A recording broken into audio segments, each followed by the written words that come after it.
C'est un cadeau inespéré d'inaugurer notre forum par la conférence de Philippe. Et nous l'attendons depuis des années. Nous espérons qu'un jour il viendra. Nous espérions. Mais ce qui est un cadeau supplémentaire pour nous, pour moi particulièrement, c'est qu'il se nourrit de dialogue avec l'ange. Et je peux dire que les anges de Bouddha Liget l'attendent depuis 77 ans. Puisqu'il y a 77 ans que les anges ont répondu à Lily à cette question: comment la spiritualité et la science pourraient-elles se concilier? Et l'ange répond: à la nouvelle lumière, on reconnaîtra qu'elles sont un. Toujours elles ont été un. Un comme la mélodie et le rythme, inséparables.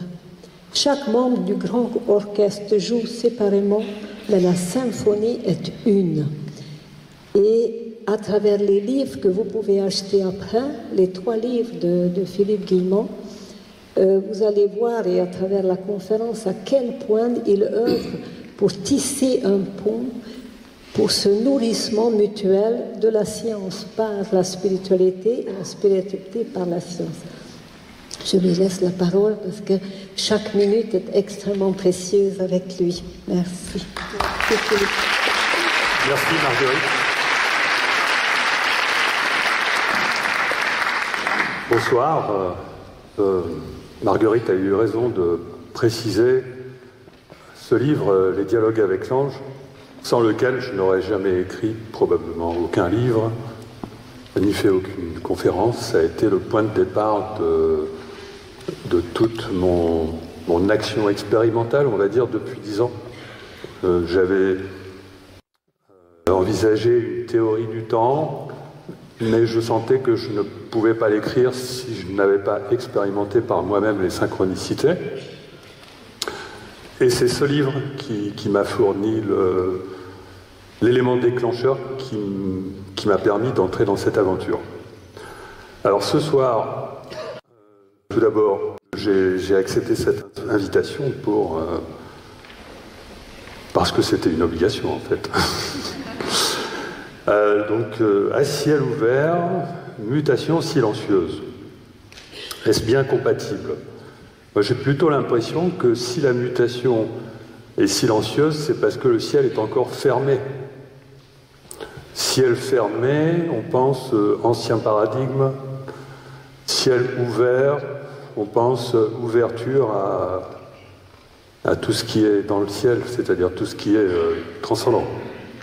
Et donc, ma conférence ce soir, ça va être de vous montrer pourquoi et comment la physique ouvre le ciel, tout simplement. Alors, ça commence par une remise en question de la nature de la réalité. Notre vision du monde, pas notre vision du monde actuel, mais notre vision du réel. Qu'est-ce que c'est que le réel?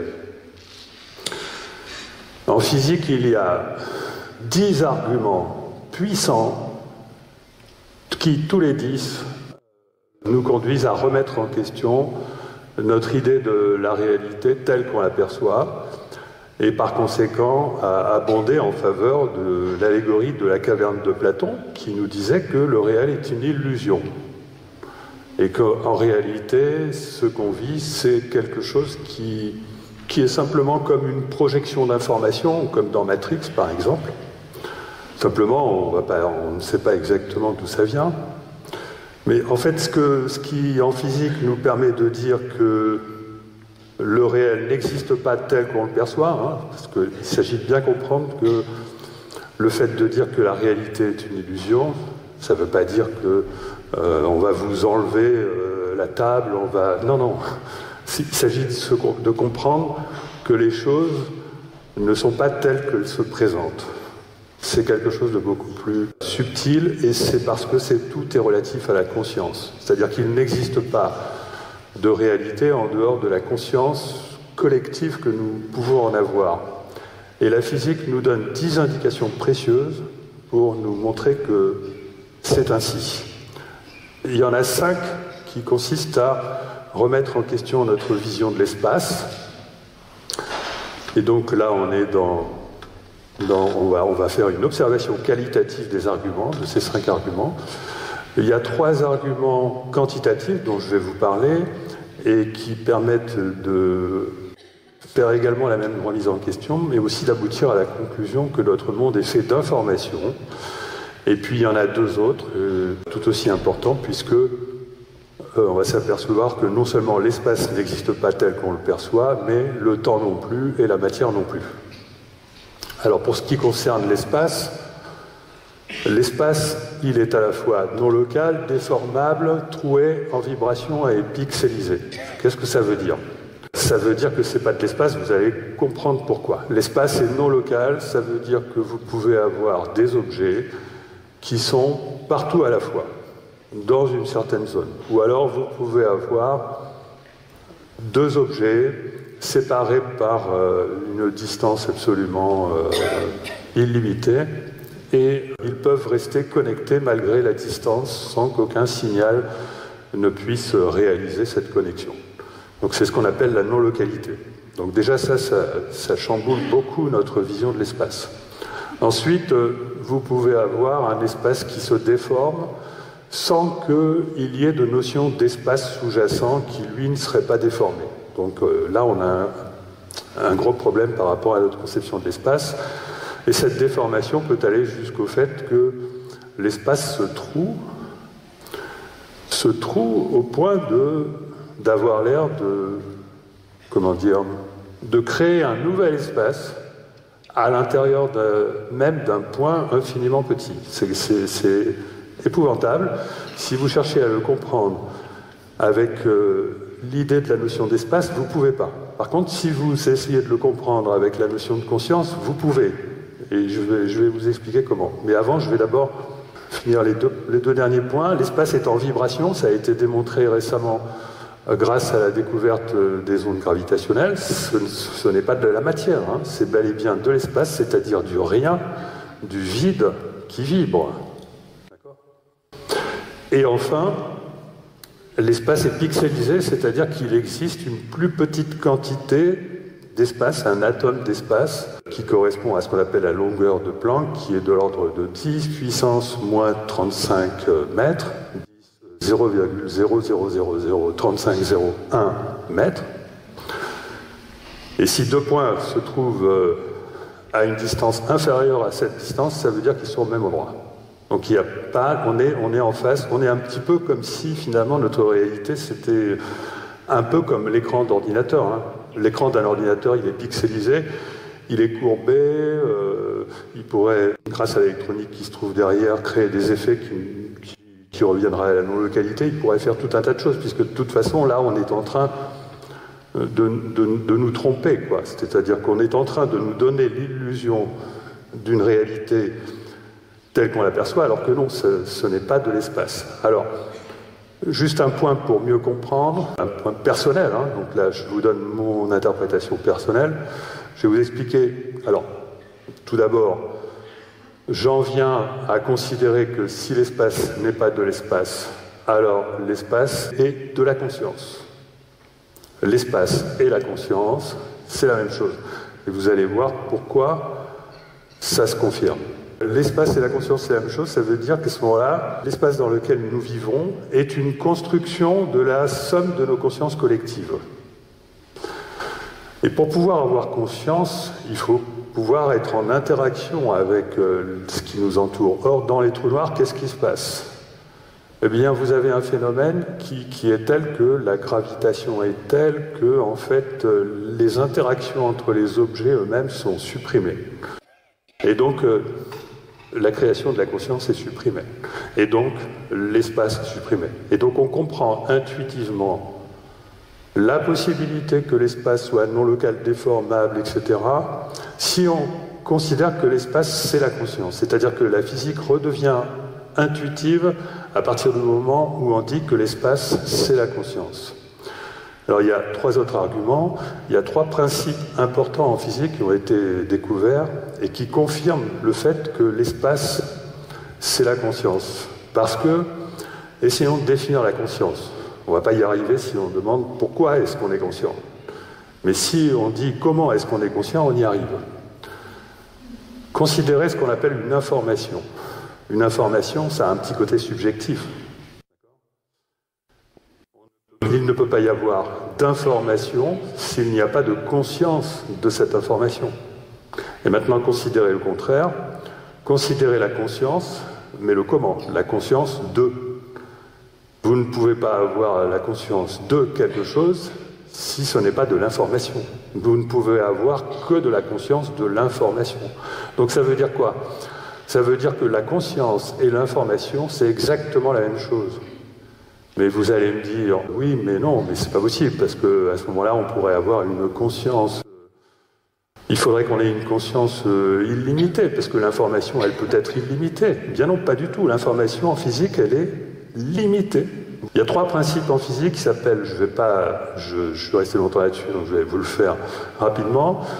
Le principe de Launder à notre échelle, le principe d'indétermination d'Heisenberg au niveau de l'infiniment petit et le principe holographique au niveau de l'infiniment grand, qui nous disent tous les 3 la même chose. La quantité d'informations dans l'univers de n'importe quel objet, que ce soit de la matière, sa position dans l'espace ou quoi que ce soit, est limitée. Et ceci a des conséquences énormes en physique, ça chamboule complètement, et je vais vous expliquer pourquoi, tout le paradigme matérialiste dans notre société. Ce qu'il faut se souvenir, c'est que donc, je vous montrerai tout à l'heure que le temps ne peut pas exister, que la matière ne peut pas exister. La matière, en fait, elle se réduit à des vibrations de l'espace, que je vous ai montré, l'espace ne peut pas exister. Si on veut être objectif, si on veut être rationnel, objectif, cartésien, vous savez, tous ces mots-là, il faut remplacer l'espace, le temps et la matière par l'information, la vibration et l'énergie, c'est-à-dire par la vie, vibration, information, énergie.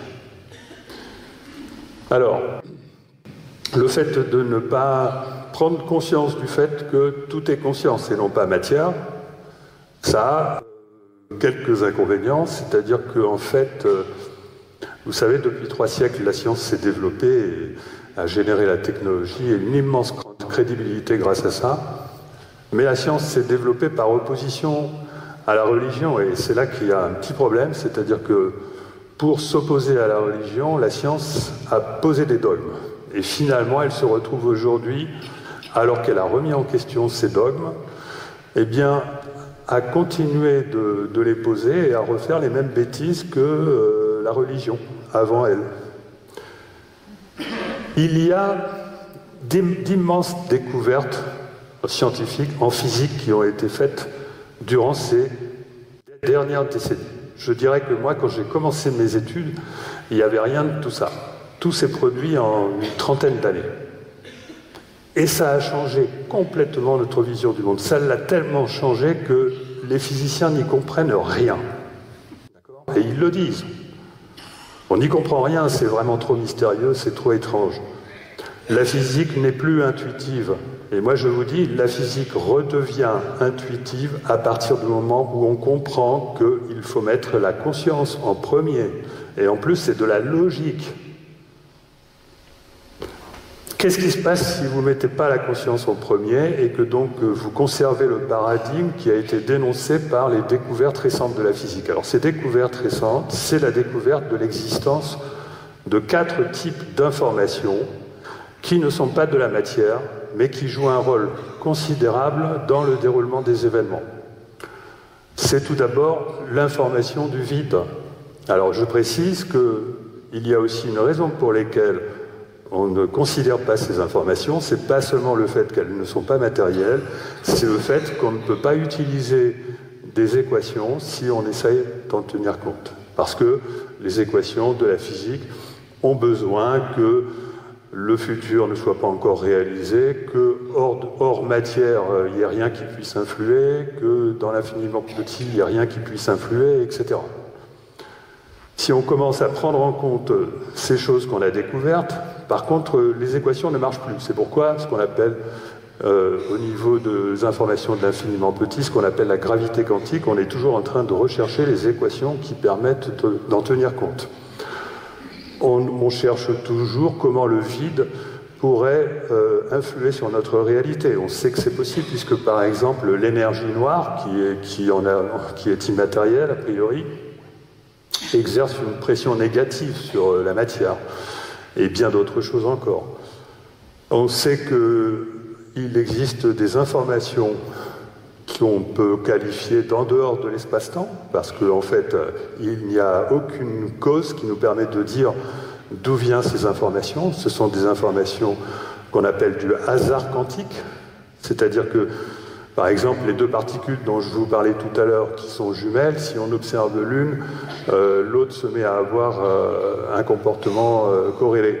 Eh bien, lors de cette observation, il y a un état qui se met à apparaître, mais qui vient de nulle part, ce qu'on appelle la fameuse physique quantique. Je ne vais pas vous bassiner avec la physique quantique, mais vous devez tous à peu près savoir que le principe de base de la mécanique quantique, c'est finalement que la réalité de ce qu'on observe n'existe pas avant d'avoir été observé. Ça veut dire quoi? Ça veut dire qu'au moment où on observe, on crée une information. On ne sait pas d'où vient cette information, qu'on appelle hasard quantique. Et donc, de grands physiciens disent que c'est une information hors espace-temps. Et enfin, il existe des informations de l'infiniment petit, qui est plutôt ma spécialité. Et là, je vais peut-être faire halluciner un certain nombre d'entre vous. La conclusion que j'ai tirée de mon étude, de mon analyse des informations de l'infiniment petit, alors c'est quoi? C'est par exemple, si vous utilisez des informations en dessous de la précision des ordinateurs. Les ordinateurs à 64 bits, 128 bits ont une précision maximale. Mais si vous introduisez des informations en dessous, ça va avoir une influence considérable sur le cours des événements. Et on peut en déduire, étant donné qu'on sait qu'il existe une plus petite distance et qu'on sait qu'il existe une plus grande quantité d'informations, on peut en déduire avec certitude absolue, avec 100%, on peut en déduire avec une certitude absolue que les lois de la physique actuelle ne permettent pas de déterminer le cours des événements. Retenez ça, écrivez-le 100 fois.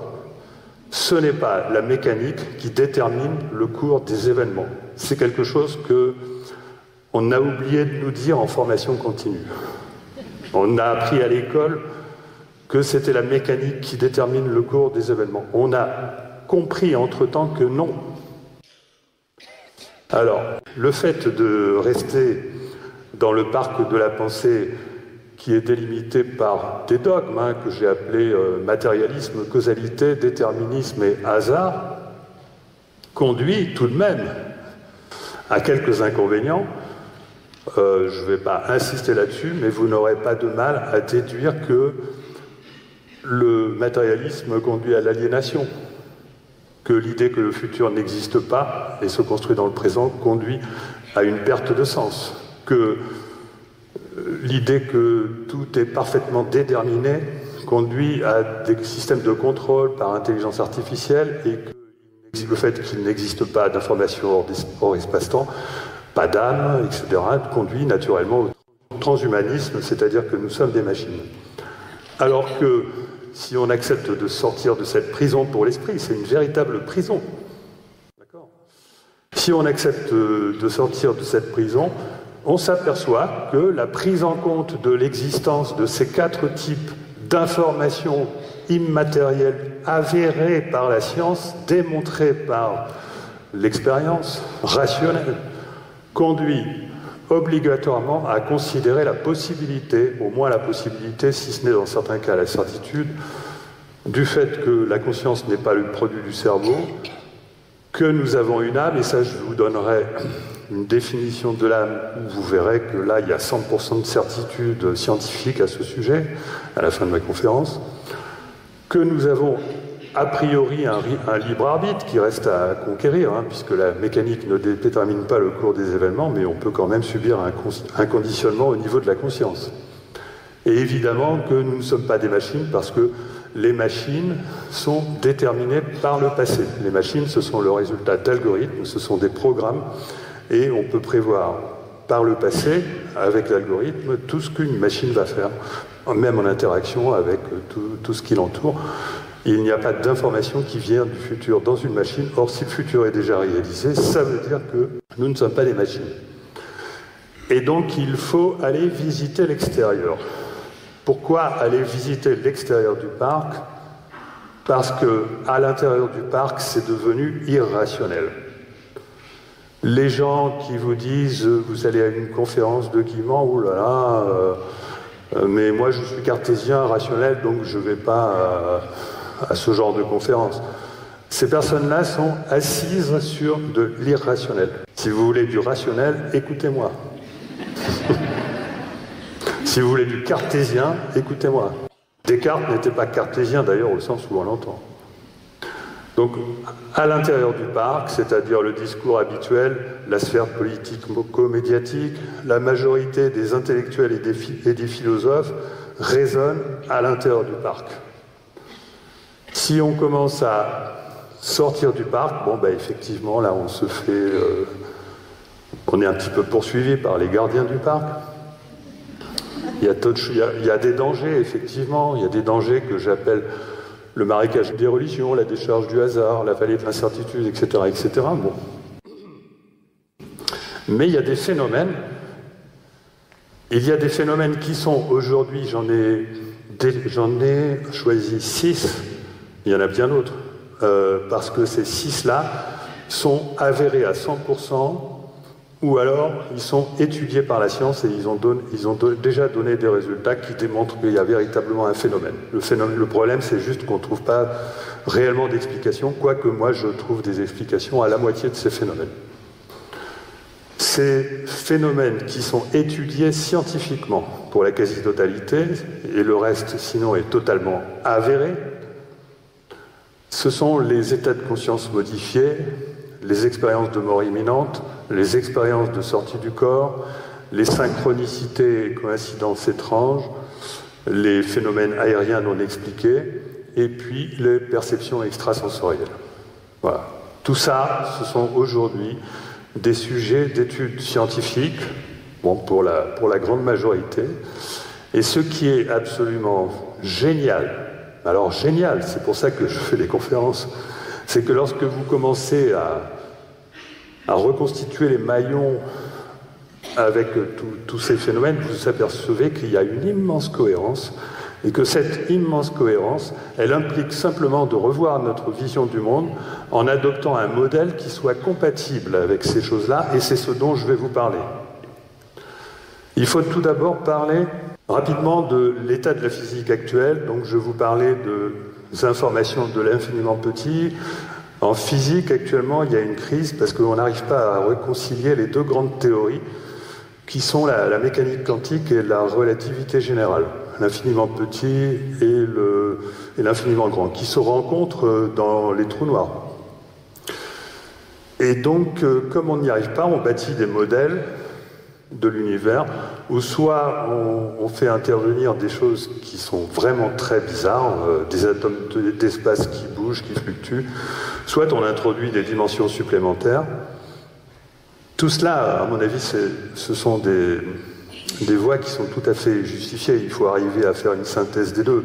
Par exemple, tout le monde sait, enfin, les vrais spécialistes de la théorie des cordes savent que la théorie des cordes, elle a un défaut dans ce qu'elle considère qu'il existe un espace sous-jacent rigide. Alors je vous ai dit tout à l'heure, il n'existe pas d'espace, même pas d'espace, donc il ne risque pas d'être rigide. C'est la raison pour laquelle la théorie des cordes introduit 6 dimensions supplémentaires qui sont des dimensions d'espace. En réalité, j'ai fait une publication récemment dans une grande revue de physique où je montre qu'il est nécessaire d'introduire 6 dimensions supplémentaires, effectivement, mais pas à l'espace. Il faut introduire à l'espace-temps, ce qui est très différent. Et donc si on part de là, on s'aperçoit que les physiciens fabriquent une espèce d'océan quantique, puisque ce sont des vibrations quantiques à l'échelle de Planck, infiniment petites, et là ce sont des vibrations aussi d'éléments d'espace. Donc finalement, les physiciens fabriquent un océan de vibrations d'espace, un océan de fluctuation de l'espace. Qu'est-ce que c'est qu'un océan de vibration de l'espace, de fluctuation de l'espace? comme je vous l'ai dit tout à l'heure, c'est un océan de conscience. C'est un océan de conscience. Et si vous voulez avoir une excellente vision de la réalité rationnelle, vous vous imaginez, là, la vision la plus scientifique qu'on puisse imaginer concernant la réalité que nous avons à vivre. Il est vrai que nous pouvons considérer que, selon le déterminisme scientifique et le fait que notre futur est déjà réalisé, on verra ça tout à l'heure, il est vrai qu'on peut considérer que tout se passe comme si notre vie consistait à avancer à l'intérieur d'un tunnel invisible qui oriente nos pas tout le reste de notre vie. Mais ça pose problème à plein de physiciens, notamment, mais plein de gens aussi, parce que, bon, ça c'est quelque chose de difficile, et le libre arbitre là-dedans, bon. Mais tout ça, ça flotte sur un océan de conscience. Donc le tunnel, il bouge. D'accord ? Donc il n'y a pas de problème. On peut tout à fait accepter l'idée que notre futur soit déjà réalisé à partir du moment où on accepte qu'il soit en mouvance permanente. Et qu'en plus, on nous dit, et que c'est la logique même, qui nous dit qu'il est en mouvement permanent sous la dépendance de la conscience. Et donc là, on s'y retrouve. Mais aujourd'hui, les physiciens ne vont pas là-dedans parce qu'il y a une espèce de tabou, de peur. C'est plus de la peur que du tabou, hein, parce qu'ils sont quand même intelligents. Mais il y a une espèce de peur ou une sorte de je sais pas, je veux pas dire de mots pas très gentils, qui fait que bon, on en reste à une autre alternative. On parle pas de conscience, mais on parle de multivers. L'idée du multivers, alors ça, ce que je vous montre là, c'est la théorie physique de l'univers, la théorie du tout, la plus simple, la plus consensuelle, la plus rationnelle, la plus facile à comprendre en plus, donc vraiment acceptée par les Américains, les Français, en France, Thibaut Damour, aux États-Unis, Max Tegmark, Brian Greene, même Aurélien Barraud en parle aussi. Donc l'idée c'est ok, bon, l'univers, le futur est déjà réalisé parce qu'on peut voyager dans le futur. Je vous la fais pas, je l'ai assez fait dans d'autres conférences. On peut voyager dans le futur. Ah si, il y a quand même une chose intéressante à dire à ce niveau-là. Mais enfin, je vais d'abord parler du multivers. Et donc, si effectivement il existe des myriades d'autres possibilités, parce que les physiciens se sont rendus compte qu'à cause du hasard quantique et de toutes ces informations non matérielles qui interviennent dans la réalité, finalement, il n'y a pas une seule destinée possible, mais il y en a des myriades de myriades de myriades. Eh bien, ils disent qu'il faut créer des univers séparés. Et je vais vous dire pourquoi c'est du grand n'importe quoi, ça. Imaginez que un papillon vienne se poser sur la paume de la main un instant dans ma vie. Eh bien, il faudrait créer des myriades de myriades de myriades d'univers pour décrire toutes les façons que le papillon pourrait avoir de se poser sur ma main. Il peut y en avoir une infinité déjà d'endroits rien que là. Et il peut y avoir une infinité de moments. Et il peut y avoir une infinité de durées. C'est du grand n'importe quoi qu'on vous vend, que des scientifiques illustres, brillants, plus intelligents que moi, vous vendent par simple formatage. Par simple formatage, par cloisonnement, par communautarisme. Et on ne vous vend pas cette évidence. D'accord ? Et je vous disais concernant... Oui, je vais le faire là. Concernant le voyageur de Langevin, vous avez tous dû entendre parler que si un jumeau reste sur Terre pendant que l'autre jumeau fait un voyage en fusée à une vitesse proche de la lumière et qu'il revient sur Terre, il peut revenir sur Terre alors que son jumeau est mort. Lui, il a vieilli de 1 an, il revient 5000 ans après, etc. Bon.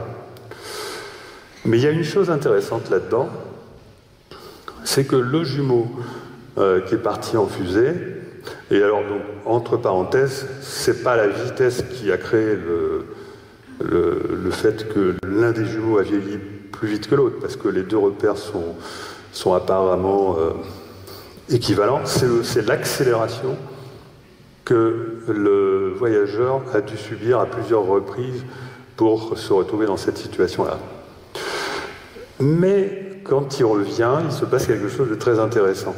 Parce que quand le jumeau revient sur la Terre à toute vitesse et qu'il regarde la Terre, eh bien, qu'est-ce qu'il va voir? Il va voir une épaisseur de temps très importante. C'est-à-dire que nous, ce qu'on voit pendant une seconde, je vois pendant une seconde des événements se produire, des gens bouger dans la salle, eh bien, lui va voir en une seconde une année de ce qui va se dérouler sur Terre.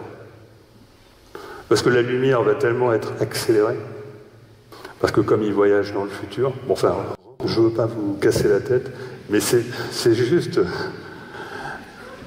C'est vachement intéressant de considérer cette possibilité que la conscience puisse avoir une certaine épaisseur. C'est vraiment passionnant. C'est physiquement réel, et d'ailleurs pas seulement physiquement, on peut très bien considérer par exemple une plante grimpante. Une plante grimpante, on a l'impression que c'est une plante, mais si vous la regardez à une vitesse 2000 fois plus rapide, vous avez l'impression que c'est un animal qui choisit les endroits où il se... Si vous multipliez par 1 million ou 10 millions et que vous mettez à la place d'un observateur qui regarde notre planète, vous avez l'impression que notre planète respire. Notre planète est un être vivant, ça c'est confirmé scientifiquement et admis scientifiquement, c'est Locke qui en est à l'origine. Pourquoi voulez-vous que la Terre soit vivante et pas consciente? Eh bien, voilà, on peut avoir, et lorsque vous regardez la Terre avec un accéléré de 1 ou 10 millions, vous voyez vivre la Terre. Vous la voyez respirer, vous la voyez, elle a tous les sens, sans aucune exception, tous les sens qu'on a, elle les a. Et c'est scientifique, il suffit de le vérifier, il faut faire les calculs, pas compliqué. Enfin, si, c'est compliqué. Donc là, si vous voulez... Donc je vous ai sensibilisé à l'idée qu'il existe des positionnements de la conscience où on voit que finalement on ne peut pas faire autrement de voir que oui, le futur est déjà réalisé puisqu'il suffit de se mettre un peu en dehors de l'espace-temps ou loin et puis on est capable de voir tout un pan de la création de l'univers. Et pourquoi est-ce qu'on a du mal avec cette idée? Et donc notre prison pour l'esprit, c'est la prison qui nous fait croire à un randonneur, la prison pour l'esprit, c'est une prison qui fait croire à un randonneur qu'il est en train de créer son sentier au fur et à mesure où il avance, parce qu'il confond la brume avec le futur. Vous voyez le truc? Il croit que au-delà de la brume, ça n'existe pas encore et que c'est le fait de l'avancer qui crée le chemin. C'est con, non? Ben, on est piégé là-dedans. Alors que si vous considérez, d'après tout ce que je vous ai dit, d'après la physique, la relativité, que finalement le futur est déjà réalisé, ben, vous résolvez ce problème et en plus vous répondez à une question très intéressante. C'est que, ben oui, on peut avoir un libre arbitre, parce que c'est pas parce que le chemin est déjà créé qu'on peut pas avoir un très grand nombre de bifurcations qui se présentent devant nous et on choisit où est-ce qu'on va. Et justement, à ce moment-là, on voit quelle est la différence entre le cerveau et la conscience. Un cerveau, il ne peut pas faire ce que la conscience fait.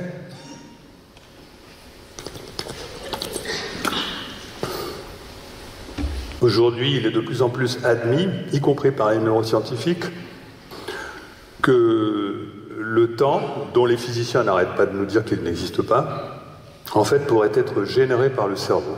C'est-à-dire que le temps, l'idée que tout est séquentiel, ce serait une illusion qui est fabriquée par le cerveau lui-même. Et là, on rend compatible la physique et les neurosciences. Et les neuroscientifiques s'en rendent compte de ça.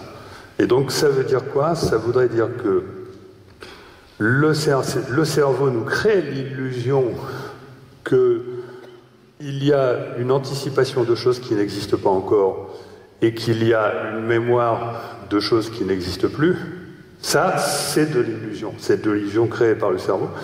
Et la réalité serait que la réalité, la vraie réalité, oublions le cerveau, serait que la conscience, elle est comme une lampe de poche qui éclaire une partie du terrain sur lequel on navigue. Ça, ce serait réel. Ça, ce serait réel. Et l'illusion serait que non, on avance à l'intérieur de ce machin-là. D'accord? Donc ça, c'est très important de remettre les choses à leur place, hein, c'est-à-dire dans la rationalité qui tient compte des résultats de la science, et non pas dans la rationalité qui dit on n'a rien compris. À ce moment-là, on comprend quelle est la différence entre le cerveau et la conscience, et on comprend pourquoi est-ce qu'on peut faire des choix que le cerveau ne peut pas faire. Le cerveau, là j'ai dessiné une courbe en bleu qui correspond à un choix que le cerveau n'a même pas eu conscience de faire, c'est-à-dire que son algorithme interne l'a emmené à droite, il ne sait même pas pourquoi.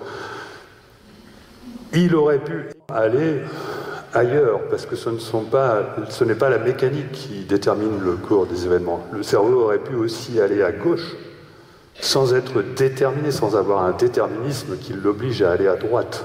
Le cerveau est simplement inconscient du fait, il n'a pas de conscience, c'est normal, qu'il est guidé dans une direction qui dépend du futur et pas du passé. Et la conscience, elle a une conscience du fait qu'elle a un choix à faire. Alors là, maintenant, ça va commencer à devenir intéressant, et ceci d'autant plus que ce que je vous raconte, là, je l'ai publié. Je l'ai publié à 2 reprises dans la grande revue Annals of Physics, hein, donc c'est de la physique acceptée par les revues mainstream. Donc j'ai publié donc d'une part il y a 2 ans l'idée que notre réalité, notre espace-temps a besoin de 6 dimensions supplémentaires. En fait, c'est pour pouvoir le faire bouger. Et j'ai publié plus récemment, c'est paru d'ailleurs en octobre 2019, l'idée qu'il existe une meilleure interprétation au multivers et qui est celle de l'espace-temps flexible. Et j'explique comment la flexibilité fonctionne. Et elle fonctionnerait par commutation de lignes temporelles. C'est-à-dire que vous pouvez, sans changer, vous pouvez changer dans votre futur n'importe quoi, sans changer la suite de ce futur. Même dans votre présent, vous pouvez ne rien changer à votre programme de la semaine, sauf demain, vous allez faire quelque chose de différent de ce que vous aviez prévu. C'est quand même intuitif, ça. Eh bien, on est capable maintenant, en physique, de démontrer que cette chose très intuitive, elle est réelle et qu'elle ne détruit pas la structure de l'espace-temps. Ce n'est pas parce que vous n'allez pas faire ce que l'espace-temps a prévu pour vous que l'espace-temps va s'écrouler. C'est ce qu'on pense lorsqu'on est déterministe, c'est ce qu'on pense lorsqu'on adopte les idées anciennes. Mais quand on a appris à faire suffisamment de calculs, comme moi, toute ma vie j'ai fait des calculs, ben on se rend compte qu'il y a quand même une limite à la calculabilité et que du coup, ça donne de la flexibilité à l'espace-temps, et ceci vient du fait que c'est rendu possible grâce au fait que nous vivons dans un univers d'information, et donc la quantité d'information, elle est finie. C'est ça qui rend possible. Et pour visualiser cette flexibilité, en plus, il existe une superbe métaphore qui est tout à fait parfaite. C'est celle du GPS. C'est-à-dire qu'à tout moment, vous avez un futur qui est parfaitement réalisé, peut-être dans ses moindres détails, hein, j'en sais rien, il peut peut-être être un petit peu quantique par endroit, mais en tout cas il est réalisé, et à tout moment, eh bien vous pouvez ne pas suivre le chemin qui est prévu. C'est-à-dire que tout se passe comme si nous avions un conditionnement qui fait en sorte que finalement nous allons faire exactement ce qui est prévu par l'espace-temps, mais qu'il serait possible de sortir de ce conditionnement, et donc à un moment donné, la dame du GPS vous dit allez tout droit, et puis vous décidez d'aller à droite, on ne sait pas pourquoi. Donc ça, c'est possible. C'est, disons que j'ai démontré par mes calculs, c'est quand même 3 ans de travail acharné pour arriver à faire les calculs qui sont quand même assez sioux, plus arriver à les publier dans un système où il faut être extrêmement rigoureux. C'est le résultat de ces 3 années de travail. Et ça a une conséquence extrêmement intéressante. C'est-à-dire que si vous voulez maintenant, parce que ce qui vous intéresse, c'est de changer votre futur. Changer votre futur, normalement, vous ne pouvez pas si vous êtes conditionné. Mais si vous faites des efforts, peut-être de présence à soi, de méditation, enfin, il y a tout un tas de techniques que d'ailleurs vous connaissez, l'association à ciel ouvert connaît très bien. Eh bien, vous pouvez changer votre futur en essayant de vous souvenir. En essayant de vous souvenir, puisqu'ils existent déjà, les futurs alternatifs. En essayant de vous souvenir de futurs alternatifs que vous n'aviez pas encore envisagés. La physique traite le passé et le futur exactement de la même manière. Donc quand on parle de se souvenir, on parle du passé, mais je vous ai dit que ça, c'est une illusion du cerveau. Si c'est le cerveau qui crée l'illusion du temps, il n'y a aucune raison de faire la différence entre une intention et un souvenir. Donc là, je caricature peut-être un peu, et encore, je ne suis pas sûr de caricaturer, mais ce souvenir du futur, ça a le mérite de pouvoir au moins traduire un fait extrêmement important lorsqu'on veut changer son futur, c'est que toute nouvelle intention doit être captée par le cerveau, et surtout pas émise par le cerveau, surtout pas créée par le cerveau. Le cerveau, il crée pas seulement l'illusion du temps, il crée l'illusion de qui vous êtes, il crée l'illusion de tout un tas de choses, et le cerveau ne va faire que vous ramener dans la prison. Le cerveau ne peut pas faire autrement que de vous ramener dans la prison. Le cerveau, il est dans l'espace-temps, il est dans 4 dimensions. Le cerveau n'a pas accès à plus que 4 dimensions. Seule la conscience a accès à plus que 4 dimensions, puisqu'elle a accès aux 6 dimensions supplémentaires, puisqu'elle est les 6 dimensions supplémentaires, puisqu'elle est cet océan de conscience. Et donc, que va faire cette nouvelle intention, qui devient nouvelle à ce moment-là, elle n'est plus sur votre ligne de temps, eh bien, elle va générer des nouvelles lignes de temps qui vont, pour être, malgré tout, elles vont être potentialisées par l'intention. Et du coup, quand elles vont redescendre vers le présent, elles vont augmenter la probabilité des hasards qui pourraient vous mener à destination. C'est comme ça que fonctionne la réalité. Et donc ça veut dire qu'en présence de bifurcation, il faut faire attention à ce qui se passe. Et le problème, c'est que très souvent, à moins d'avoir affaire à une synchronicité absolument incroyable qui vous dit non ben là il n'y a pas de choix, il faut faire ceci, en général on n'a pas le signal qui nous dit oui bon là je vois que je pourrais faire ceci, cela, etc. mais bon d'abord on cherche les raisons et donc ça c'est surtout pas ce qu'il faut puisque le mental est le gardien de notre prison, d'accord ? Et on a un super philosophe qui nous a expliqué pourquoi, longuement, vraiment, et qui a convaincu même les physiciens, beaucoup de physiciens, que en fait, les émotions, et notamment la joie et l'amour, sont bien supérieures à la raison, bien supérieures au mental. C'est la joie et l'amour nous guident. Le mental, il est complètement phagocyté dans cette affaire. Bien sûr, il faut que la joie et l'amour soient présentes, ou alors que d'autres manifestations de la joie et l'amour, comme l'émotion, comme l'intuition ou la foi. Les scientifiques croient que la foi, ce sont des croyances, c'est une croyance, mais ils n'ont rien compris. Pas que les scientifiques. La foi n'a rien à voir avec une croyance. Les croyances sont du côté du mental, alors que la foi est du côté de l'émotionnel. Parce que, oui, je ne vous l'ai pas dit, mais ça je vais peut-être vous le redire après, à partir du moment où la conscience c'est l'espace, et que la conscience en particulier ce sont des vibrations de l'espace, on peut décrire ces vibrations de l'espace en termes de 3 dimensions qualitatives que sont la dimension mentale, et donc l'information dans l'espace, l'information émotionnelle, c'est la vibration, et énergétique, hein, donc ça c'est l'ego. Mais je vais y revenir.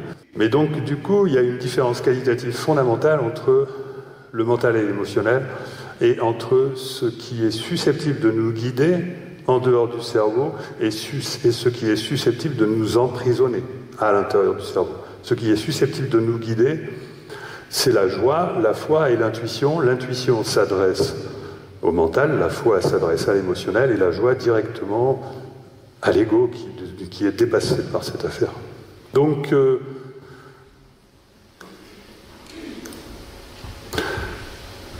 voici, alors ça c'est à titre pratique avant d'aborder des sujets un petit peu plus, je vous laisse le regarder 2 secondes, non 10 secondes.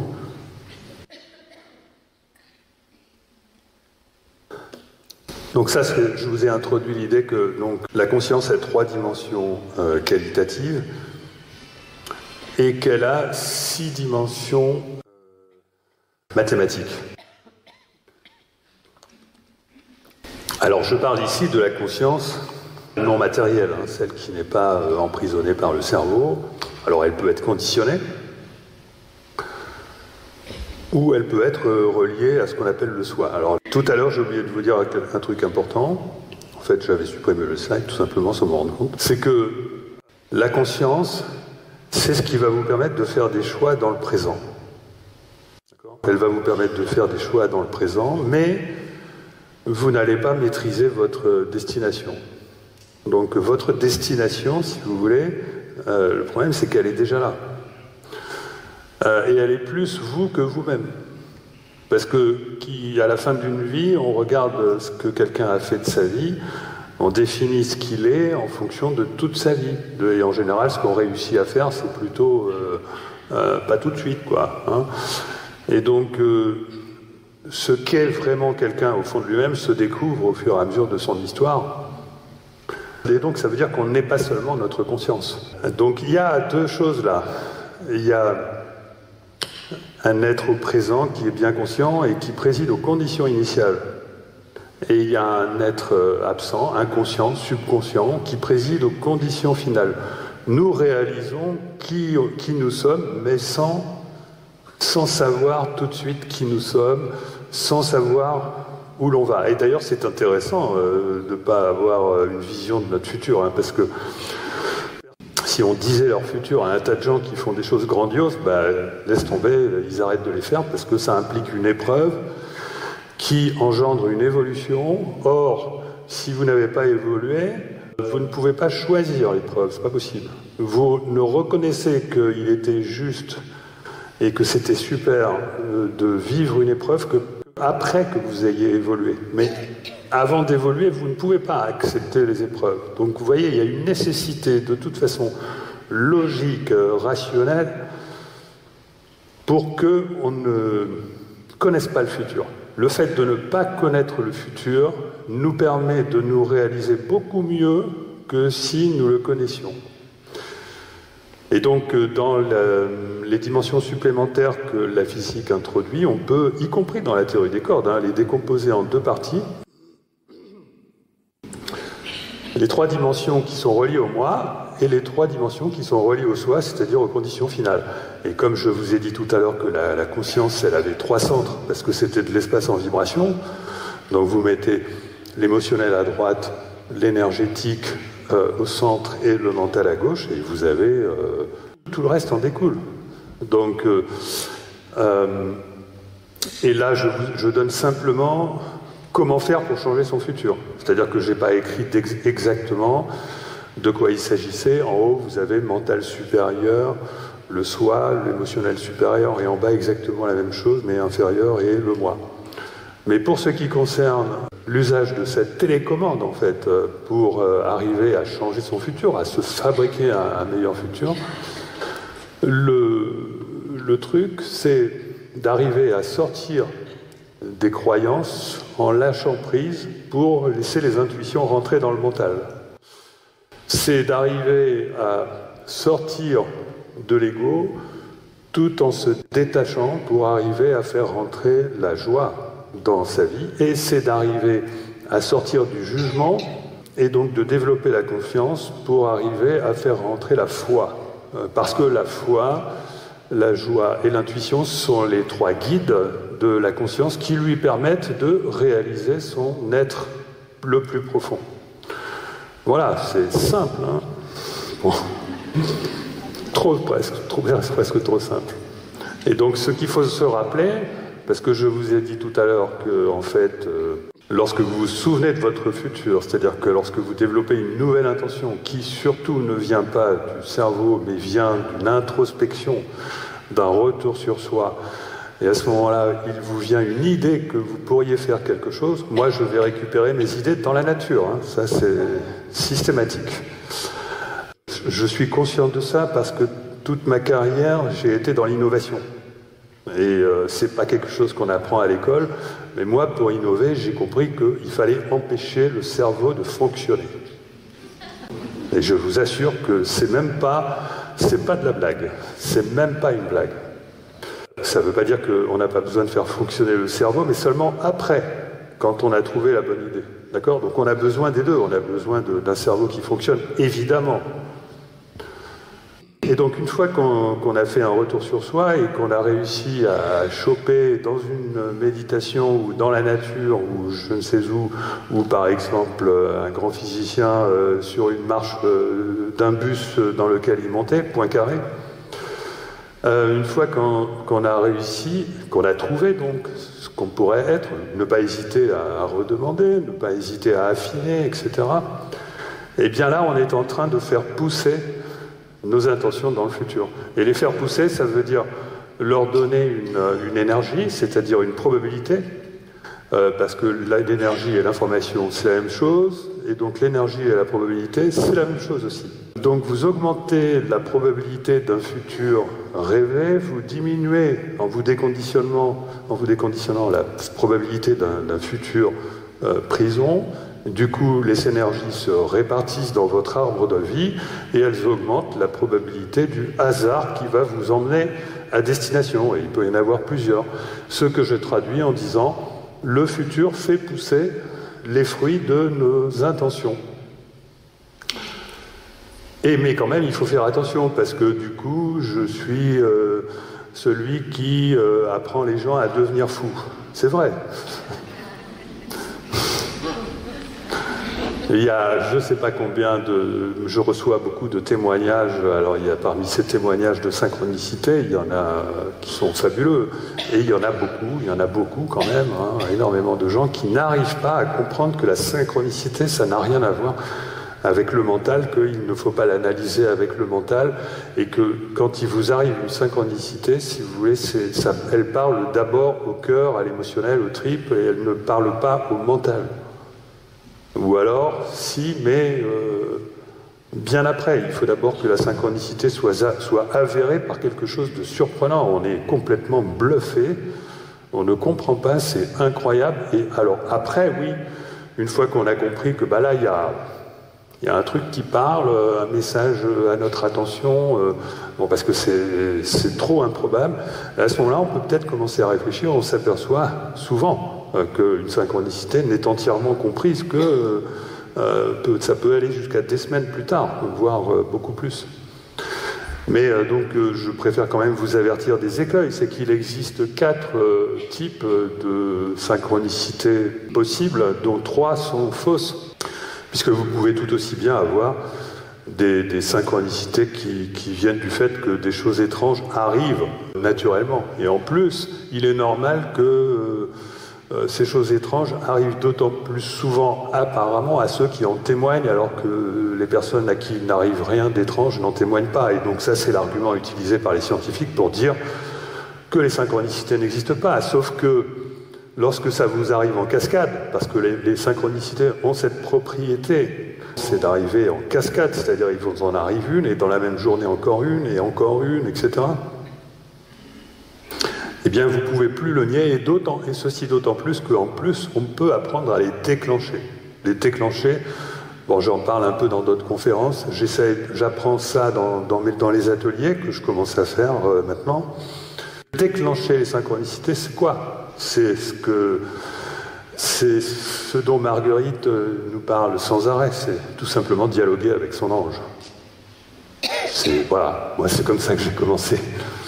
Et donc, j'avais dit à Marguerite, je vais parler des dialogues avec l'ange dans ma conférence, mais je ne sais pas où le mettre, parce qu'en fait, il y a une quantité phénoménale de contenu hyper intéressant dans ce livre.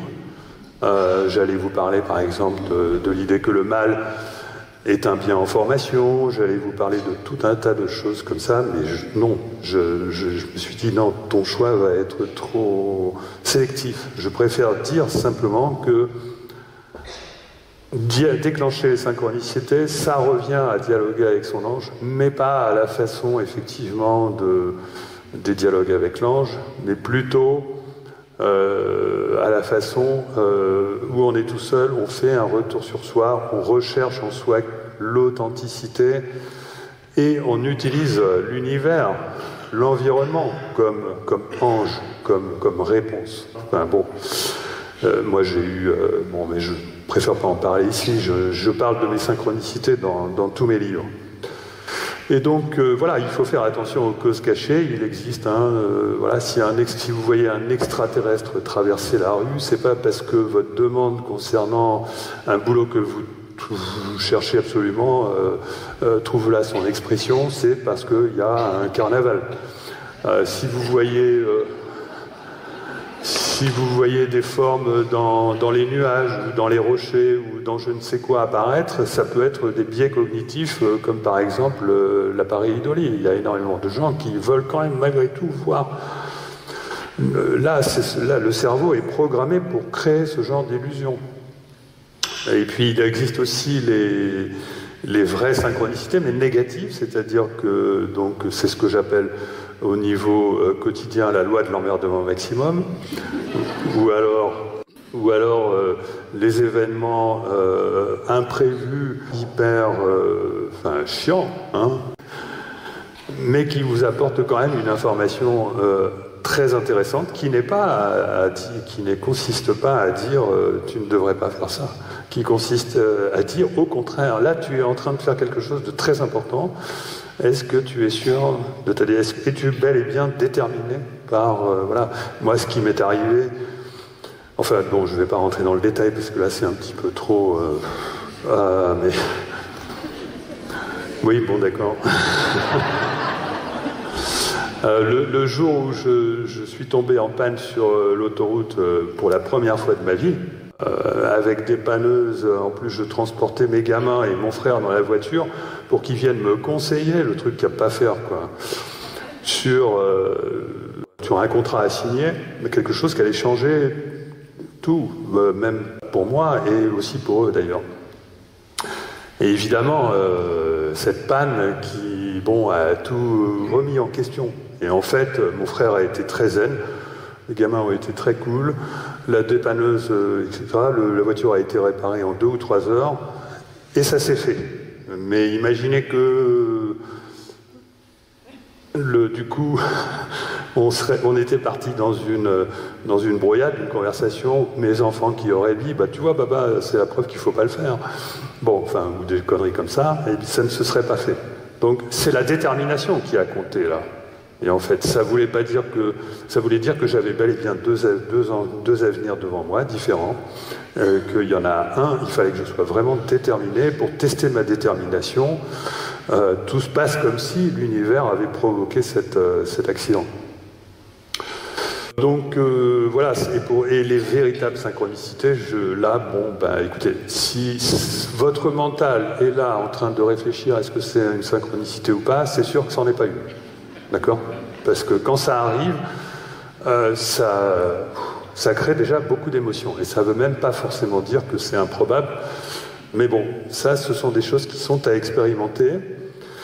Donc, je vous ai dit au début de ma conférence, est-ce que l'âme est un objet scientifique d'étude? Ça, je ne sais pas. Mais est-ce que l'âme est quelque chose de rationnel? Ça, oui.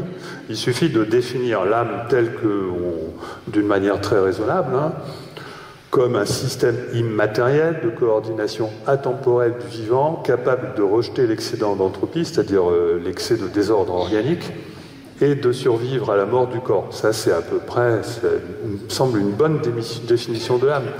Eh bien, la physique répond oui à ces 4 questions. Existe-t-il une extension immatérielle? Oui. Existe-t-il une fonction négantropique du vivant? Oui, c'est le principe MEP. Maximum entropie, production. Existe-t-il une coordination atemporelle? Oui, obligatoirement, de par l'indéterminisme de la mécanique non seulement quantique, mais classique. Et survie après la mort, oui, car on sait que les informations quantiques sont en dehors de l'espace et du temps. Et ça, je ne suis pas le seul physicien à le dire, ça c'est quelque chose de tout à fait reconnu à l'heure actuelle. Donc il est tout à fait rationnel de parler d'âme, et il est devenu irrationnel de dire que l'âme n'existe pas. Bon, ça c'est pour aller encore plus loin, je ne vais pas le développer, c'est pour... je voulais simplement vous dire que si on veut vraiment comprendre l'espace-temps complètement, enfin, mais ça c'est ma vision personnelle, là on va vers des choses qui commencent à devenir spéculatives, il ne faut pas seulement rajouter 6 dimensions à l'espace, c'est-à-dire faire un espace à 10 dimensions, il faut en rajouter 2 autres qui sont des dimensions de temps. Donc l'espace-temps aurait 12 dimensions, mais seulement 10 dimensions seraient exploitables d'un point de vue, on va dire, mathématique. Parce que les 2 autres dimensions seraient des dimensions de choix, en quelque sorte, c'est-à-dire de libre arbitre. Ce seraient les temporalités dans lesquelles vivent nos autres états d'être.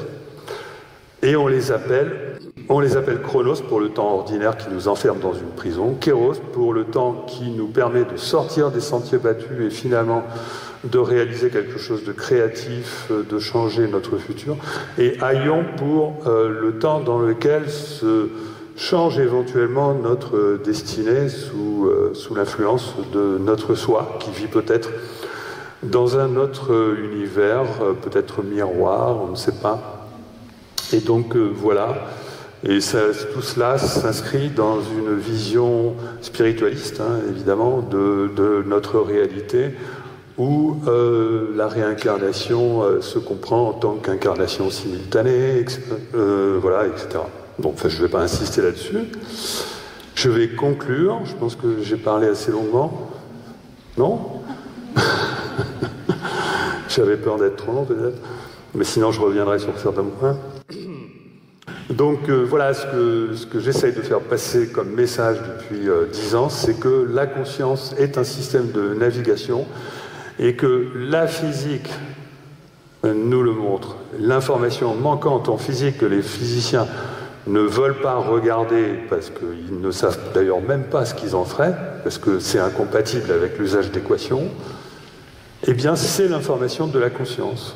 C'est la conscience, c'est l'espace étant la conscience, et comme il s'agit d'informations relatives à l'espace, c'est ça le problème, c'est la conscience. Il faudra bien à un moment donné, et j'en propose, moi-même je propose un modèle cybernétique de l'espace-temps qui suppose l'existence de l'âme, qui décrit la fonction cybernétique de l'âme, telle que je vous l'ai décrite, et je montre qu'à l'aide de réseaux de neurones, hein, mais ces neurones, c'est pas du cerveau, là, cette fois-ci, c'est de la conscience, hein, parce qu'on est dans les dimensions supplémentaires, eh bien, on peut arriver à modifier le futur par commutation de lignes temporelles, etc., et qu'en plus, ça donne une interprétation humaine au phénomène de l'intrication. Et aujourd'hui, d'ailleurs, il y a des recherches qui sont faites, bon, c'est encore un peu... mais qui nous montrent qu'il y aurait un lien entre la manière dont un cerveau est architecturé et l'intrication quantique. Et d'ailleurs, je ne suis pas le seul physicien, là encore, à penser que ce qu'on appelle intrication quantique, c'est un processus qui peut se généraliser à l'échelle macroscopique, ce qui veut dire que toutes nos consciences seraient intriquées, ou en tout cas toutes les consciences de personnes qui sont amenées plus ou moins à se rencontrer ou qui se sont déjà rencontrées. D'ailleurs, c'est très logique parce que si vous changez votre futur qui aurait normalement dû vous faire rencontrer une personne, vous allez rencontrer une autre. Il faut bien que des changements aient lieu pour ces autres personnes et c'est à ça que sert l'intrication quantique. Donc l'information manquante est la conscience, ce qui veut dire que nous avons un libre arbitre potentiel. Alors là, j'ai dit potentiel, mais bon, il reste à le rendre réel, parce qu'en général, et surtout, vu que nous sommes des prisonniers du parc de la pensée, le libre arbitre, ça va pas être facile. Déjà, c'est pas facile en tant qu'humain ordinaire, mais en plus, on est emprisonné dans un système de pensée unique qui veut nous empêcher de sortir de la norme. Et donc, bien, pour sortir de la norme, justement, il est fondamental d'opérer un retour sur soi, de manière à découvrir et même à forger ses intentions authentiques, de faire preuve d'attention, parce que l'attention, c'est, je ne sais pas si c'est là-dessus, c'est l'épaisseur de la conscience, c'est l'épaisseur du présent. Hein. Les gens qui vivent comme ça, leur épaisseur de présent est toute petite, c'est à peine s'ils sont conscients de ce qui se passe autour d'eux. Les gens qui vivent dans le temps présent, hein, c'est pour ça que les ouvrages, les techniques de développement personnel ou transpersonnel insistent tellement sur l'importance du temps présent, de vivre à l'intérieur du présent. Vivre à l'intérieur du présent, ça veut tout simplement dire augmenter l'épaisseur de sa conscience, c'est-à-dire faire qu'on se rend compte de tout ce qui se passe.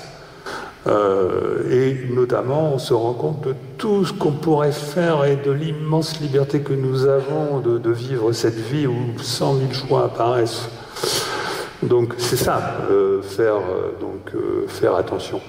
Et discernement, parce que quand on va choisir, on risque d'être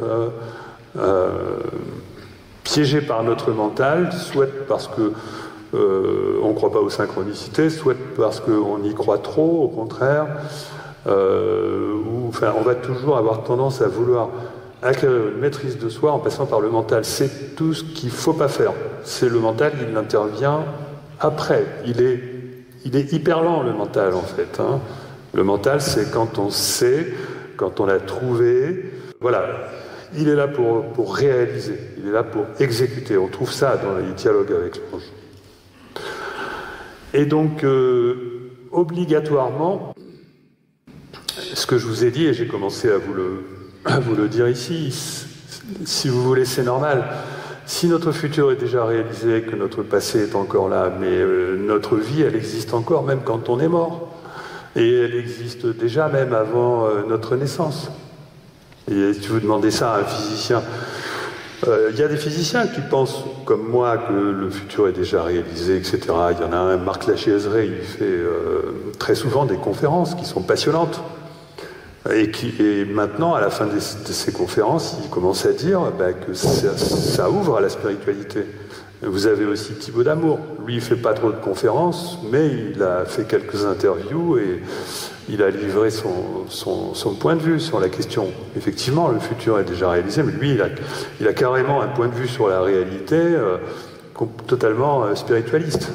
Et il est normal de devenir spirituel ou spiritualiste à partir du moment où on commence, où on est assez bon en physique pour commencer à bien interpréter, à comprendre les résultats de la physique.